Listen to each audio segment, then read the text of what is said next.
I am so excited, just about it being Thursday, just for the simple fact that it's Thursday and we're here. We're doing good. We're managing moment by moment, day by day.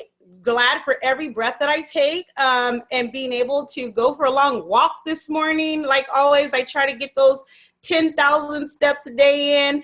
But I am just happy to be able to bring this information to you all. Thank you guys for always being faithful to watch Managing Day to Day and other shows that we have here on National Parents Union. And so it's Thursday, and we have Coach Robinson. Shout out to Coach Robinson. Hello, Coach Robinson.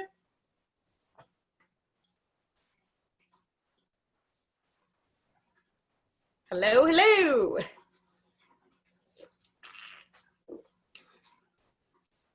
You there?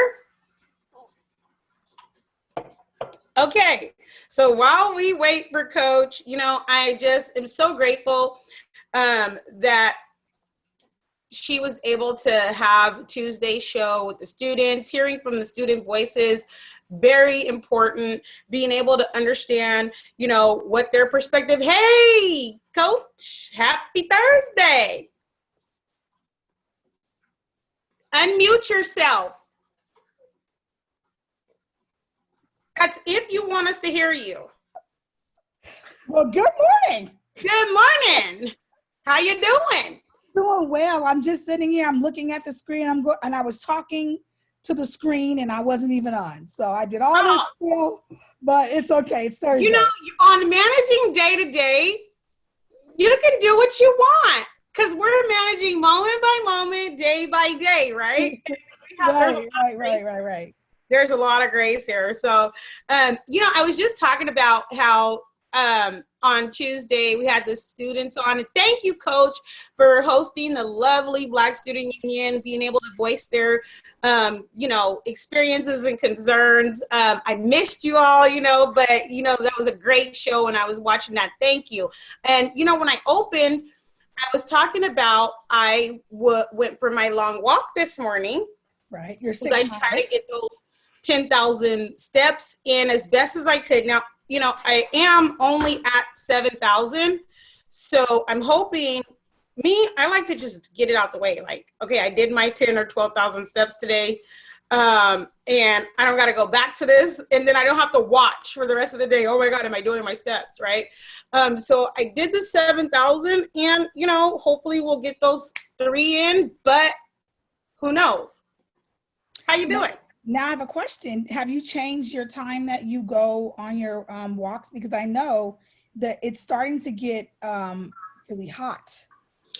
Right. So that's very challenging because I'm at, it's been like 112, 116, and it's like hot at night too. Right. So it's not, and I wouldn't walk at night because I'm very aware of rattlesnakes. And so I just am not going to, they come out at dusk. I'm just not going to do that. So what I have to do is basically get up at 5 in the morning. And if I'm not out by 6, walking like 6:30, then it's a no-go because by 7 o'clock, it's already really hot. And I'm not able to walk in the heat. I have done it twice. Mm-hmm. And I felt like my back was burning. Like, I can't do this. Right. And but see, because I walk up and down these hills. And since I had already climbed the hill, I had to go back down and go back to my house. So just when you do that, take water with you. I'll tell you that. Right. And even a hat, put a hat on.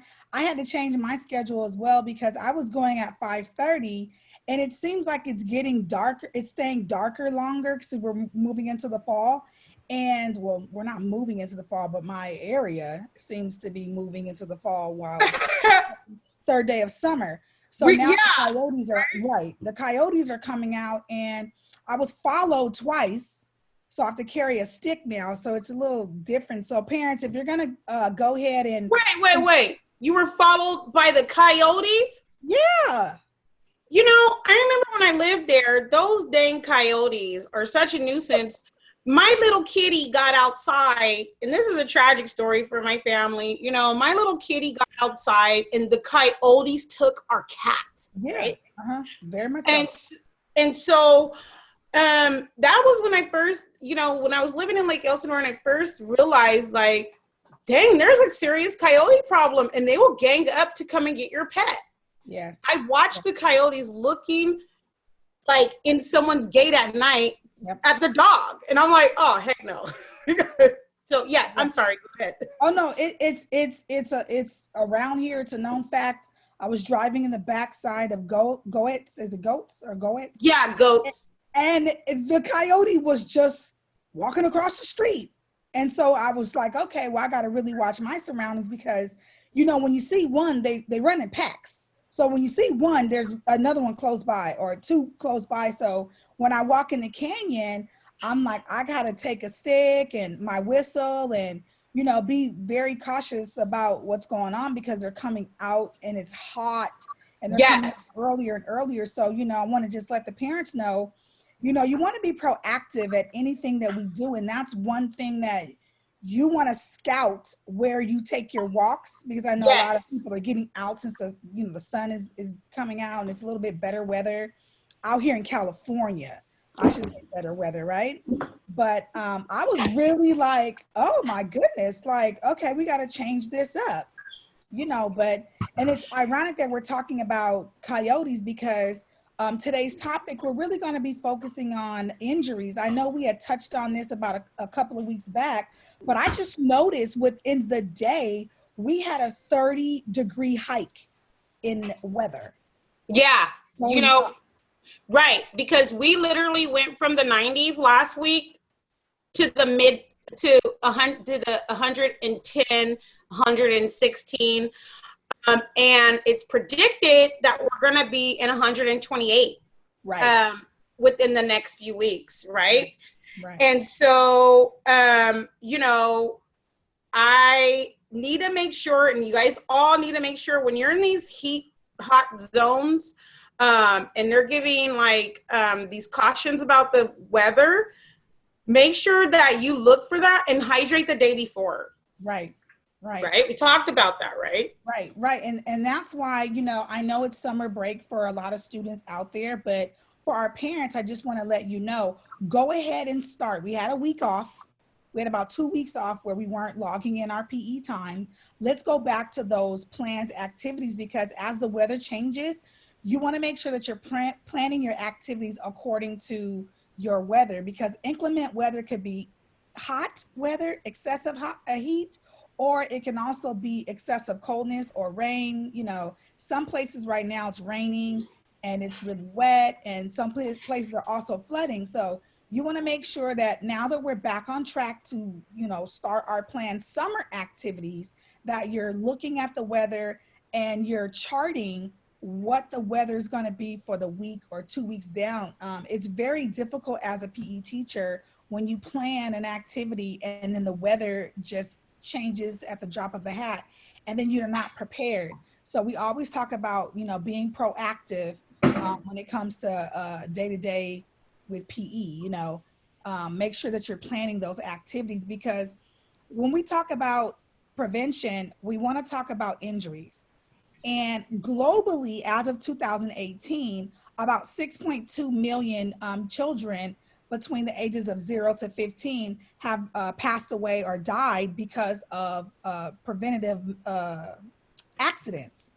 So you want to make sure that you're being proactive, you're checking the ground, you're checking the grass, because just because it's grass doesn't mean that it doesn't burn, you know? Right. And concrete, you know, a lot of people are going to go swimming. You know, I know in California, one of the major causes of death among adolescents is drowning, accidental burns, just preventable accidents. So when we're going out to go swimming and getting those types of activities, make sure your kids are wearing some type of water shoe, or if you don't have the water shoe, make sure that they are wearing flip-flops or something to protect their feet as they're walking on the deck, because that concrete You know, and that's important. Those flip-flops and different things like that. Like I, saw that there were some kids like when I was volunteering and they had blisters on the bottom of their feet. And I was like, what happened to your feet? And they were like, we don't know, because we were in the pool and we were swimming, and and I know they had to burn them on the concrete and just didn't realize it because they had spent time swimming that whole day. But that night they felt it because the blisters were like, and they were all on the bottom of their feet. So yes, parents, please be supervising children around the pool, of course. Drowning incidents happen in a matter of seconds. Even in bathtubs. So just supervise children. I say that if you have a pool and you're going to have access to a pool, then make sure that your children know how to swim and have a life jacket on that fits them. Okay. You don't want to be borrowing wrong size life jackets and thinking that they're going to actually work. Like if you borrow a life jacket that's for the range of a 7-year-old and try to put it on a 3-year-old, even if they're, weight or whatever seems that it can handle it, you want it to be around their body in a way that it's going to work for them. Absolutely. So make sure that, and also when kids are in the pool and they're swallowing too much water, you want to be watching that, because there has been deaths related to swallowing too much water is another form of drowning. Not that they're just underneath, they're submerged the whole time, but they just swallow water and then that night, so we've got to be very cautious to protect our little lives that we're entrusted with. Right. Absolutely. And, it's really crazy because before I became an educator, I used to say, okay, we're going to go outside. We're just going to have a good time. I remember going to the lake, before I was about maybe 2, 3, we would go to the lake every year and we would just get in and it wasn't a problem. But now Which lake? Lake Ming. Oh, I was like, I know you're not talking about Lake Elsinore with all that green algae in it. Oh, okay. Yeah. Have you seen it? Oh my goodness. That's another thing, being proactive. You want to make sure, like, if you're planning these trips, since we have all this time off, we've been off for too long. We have all this time off for we have about 9 weeks before school is supposed to open. If I was an emoji, I'd be. I have the magnifying glass. Look, you know what? School reopening now, that just triggered me, right? Can we sidebar and talk about that right now? Yeah, we can. Day with Coach, but we got to talk about that. And for all of those people that like a little comedic relief, I actually posted this yesterday and everyone was cracking up, right? And so let me get that up so I can bring it on the screen, or you can definitely go to my page and find it. There are words that trigger me. Board meeting is a combo of words that trigger me. A combo. I'm like, can we find another word for this, like pineapples, something that invokes a happy feeling in me, instead of saying that you're going to, don't say board meeting. I mean, just say something else. I'm triggered. I need help, y'all. Pray for me. And then school reopening. Trigger. I don't know why, but it is, because I feel like parents are not receiving up-to-date factual information, are being eliminated from the process, are not being allowed to vocalize their concerns in a meaningful way while they're making decisions. And all of the decision making that I have heard, especially like yesterday when I was listening to the Senate hearing, on different things that they were, voting for money to be allocated for or take away from. Right. None of it talked about the kids. Like, I heard the word student one time, and I didn't even hear a reference to parents. Like, what? We just don't matter? Like, what the heck, right? So I was really waiting to do public comment. Like, I was ready. Like, wait a minute. We talk about what's happening with the students, because I thought that's what education system was about. However, I did post this, if you can see it. I cannot deal. And it's a funny little thing, but not so funny. Ladies, if he's mysterious, vague, Got you and your girls trying to decode messages, always keeping you guessing which way he'll go. That's not your man. That's your school's fall 2020 reopening plan. How about that? I just cannot. We'll just leave that there. It's Thursday. We're going to talk about physical planned activities and safety for summer. So, it triggered me, so I had to take a sidestep. And that's, I'm trying to stay on topic as far as planned physical activities. I'm just trying to wrap my head around what it's going to look like when school reopens, or if they do a blended learning situation, or how that's going to look. And I know, as a parent, I'm a little concerned because I have students or my children, I have one that has health challenges, and I'm just concerned. I'm just kind of like, are they going to wear masks every day, all day? And what is that right in PE when you have an influx of students at one time? So I have my dear sister Colleen in the comment field right now. Shout out to Colleen. Hello. Hey, Colleen. And she's like, school reopening is getting a little more frightening as summer progresses. I totally agree. And people are making these like closet decisions, right? You even have educators that I just saw protesting in Corona Norco School District. On the press enterprise.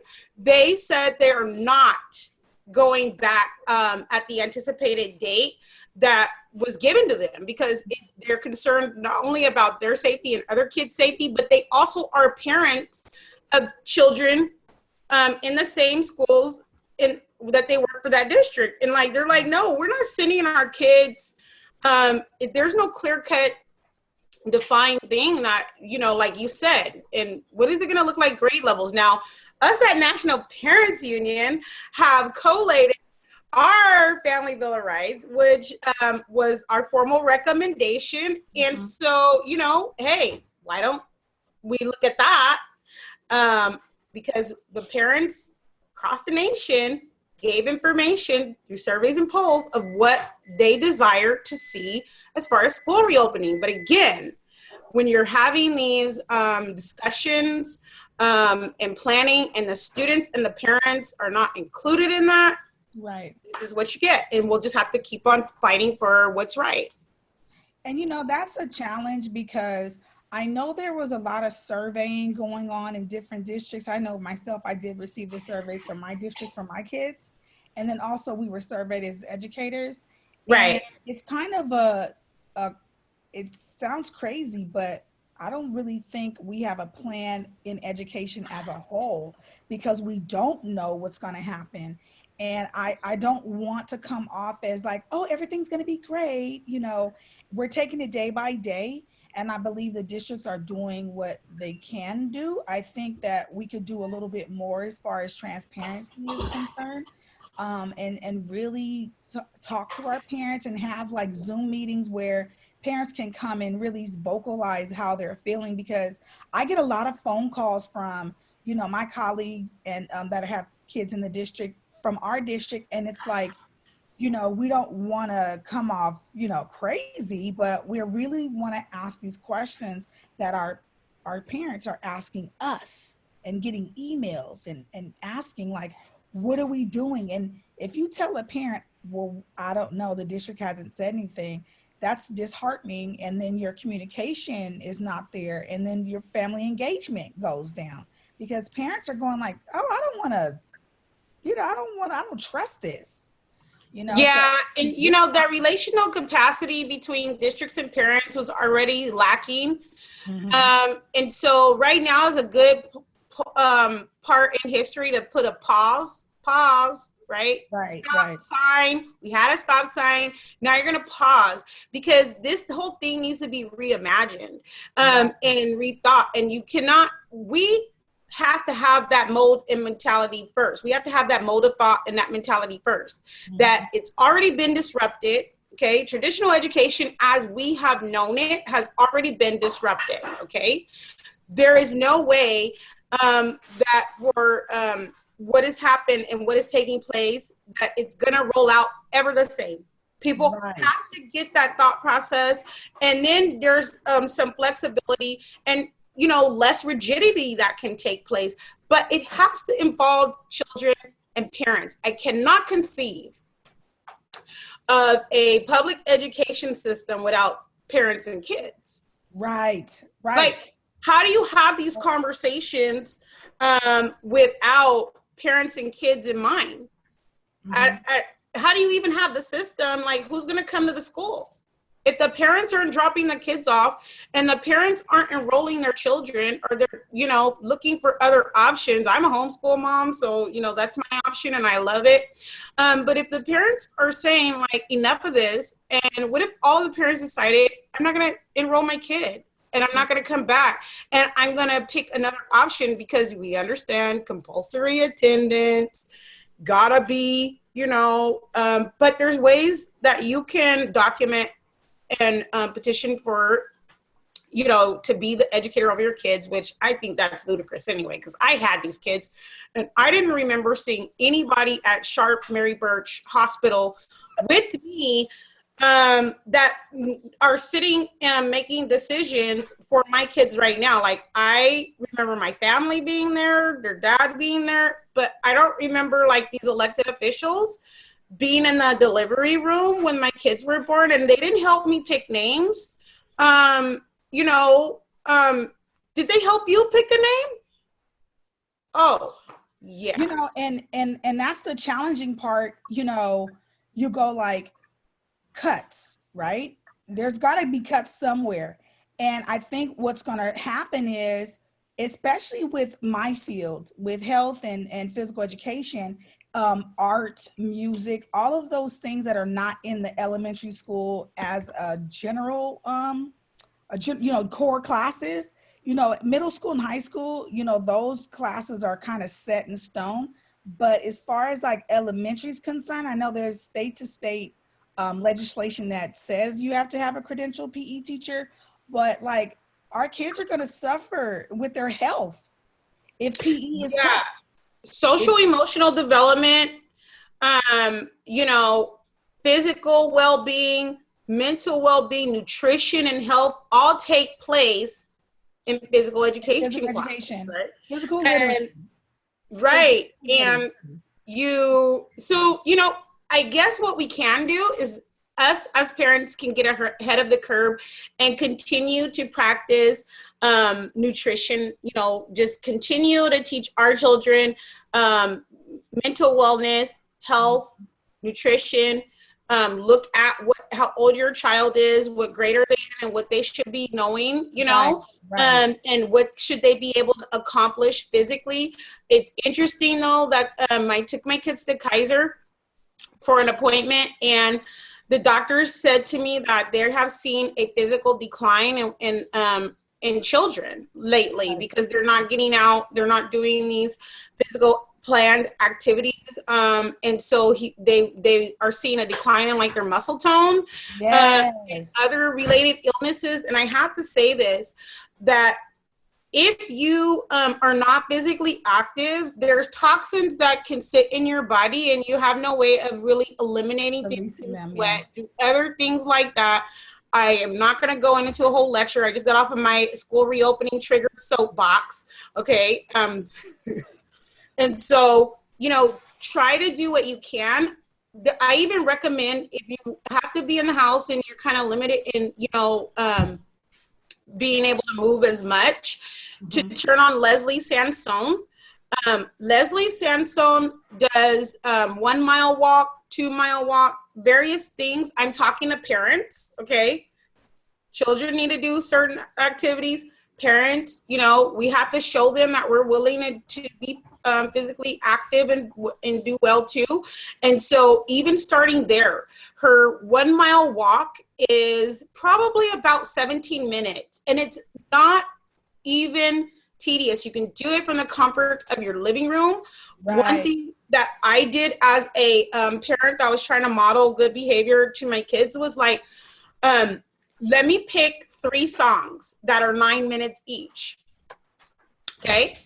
and I'm gonna dance and walk and do all kinds of stuff. I have 5-pound leg weights, ankle weights, that I worked up to that. And I did that in the house so that now, just in case I can't go for my walk outside, I have that 30 minutes of good time that I put in the house. So that's the start, right? Yeah, it's a start. It's a start because a lot of families right now around the nation, the weather is not suitable for them to go outside. So what do you say to a person in Milwaukee where it's raining?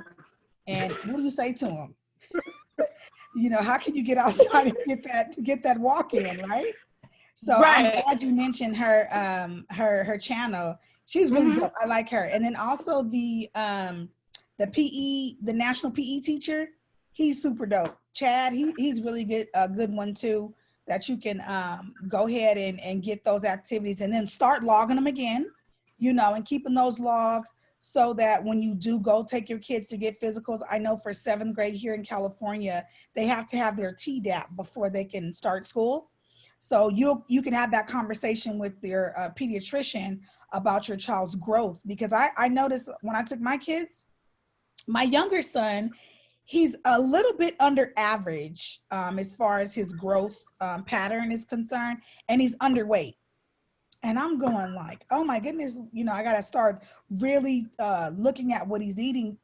Now that we're in the house more, it's really getting hot early. The kids are starting to play on the video games, and they will play through the video games and not even eat. And so I noticed that.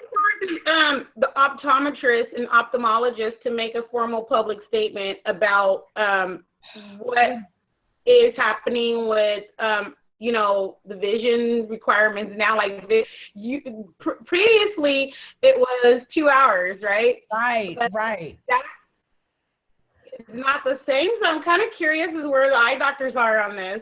I noticed strain on my left eye. And so now I have, you know what? I think I got them over here somewhere. No, never mind. I have these clear glasses that deflect the light in such a way that it protects my eye, because my eyes are getting red. And so they even have them where kids can get them, right? Right. And they're clear. Oh, thank you. I have an assistant.